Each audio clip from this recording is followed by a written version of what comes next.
अस्सलाम वालेकुम। अब हम आ जाते हैं स्क्रू गेज के ऊपर। और screw gauge instrument that is use to measure small length with greater accuracy than vernier calliper. पहले हमने क्या देखा था, मीटर रूल देखा था, फिर हमने देखा वर्नियर कैलिपर। अब उससे भी बेहतर एक टूल है जिसे हम कहते हैं स्क्रू गेज, जो हम इसमें स्टडी करने वाले हैं। It is called micrometer screw gauge. अब इसमें यू शेप्ड होता है ये, और इसमें एक स्टड है और एक स्पिंडल है।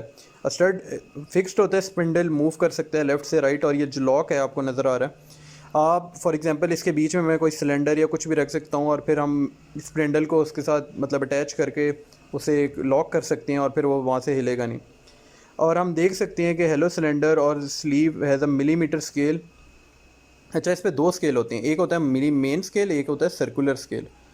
और एंड से ये जो थंबल है, थिम्बल लिखा हुआ है, इससे मूवमेंट होती है। The hollow cylinder acts as a nut की तरह ये एक्ट करता है। The thimble has a threaded spindle inside it. सही है। As the thimble completes one rotation, the spindle moves 1 mm along the index line। अब ये बेसिकली ना आपको ये जो दो स्केल्स हैं इनकी रीडिंग को देखना ज़रूरी है, और इसके बाद हम बता सकते हैं कि क्या होगा। फॉर एग्जांपल आप सर्कुलर स्केल से रीडिंग देखें, फॉर एग्जांपल आ रही है 70 आ रही है फॉर एग्जांपल। उसके बाद 70 को हम ये मेन स्केल में जितनी पॉइंट आ रहे होंगे 1 2 3 4 5 6 आ रहा है फॉर एग्जांपल, तो 70.5 या 70.6 इस तरह हम देख सकते हैं। ये भी 1 mm का होता है। The distance is called the pitch of the screw gauge कहते हैं। Thimble has 100 division around its and. For example ये जो आपको नज़र आ रहा है ना, ये जो सर्कुलर स्केल के ऊपर, इसके ऊपर 100 के करीब होती हैं। As a thimble complete one rotation 100 division pass the index line and thimble moves 1 mm along the main scale से 1 mm मूव करता।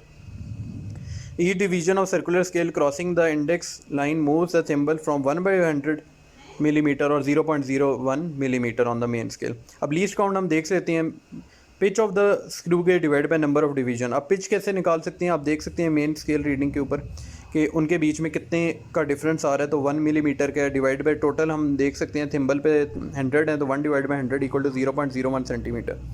तो पहले हमने मीटर रूल देखा था, फिर वर्नियर कैलिपर देखा था, और अब देख सकते हैं उससे भी बेहतर कोई डिवाइस है जिसे हम कहते हैं स्क्रू गेज, हमने वो देखा है। उसका लीस्ट पॉइंट 0.01 मिलीमीटर है या 0.01 सेंटीमीटर।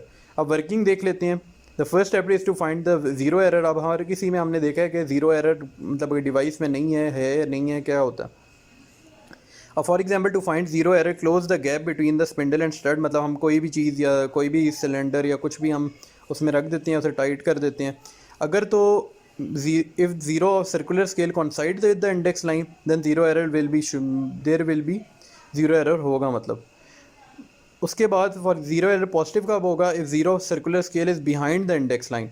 या आप लेफ़्ट पे जो बॉक्स बने हुए हैं इसके देख भी सकते हैं, अगर लेफ़्ट साइड पे आ रहा है, मतलब जो ज़ीरो की रीडिंग के लेफ़्ट साइड पे आ रहा है तो ज़ीरो एरर होगा। और फॉर एग्जांपल इसी तरह राइट पे आ रहा है तो भी ज़ीरो एरर होगा।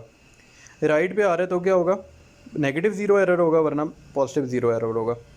Zero error will be positive if zero of circular scale is behind the index line. In this scale, multiply the number of division of circular scale that has not crossed। अब हम देख सकते हैं जितनी भी readings ने cross नहीं किया होगा ना, हम उन्हें ऐड कर दें with the least count of screw gauge, और इससे हमें जीरो एरर पता लग जाएगा कितना एरर है हमारी डिवाइस में।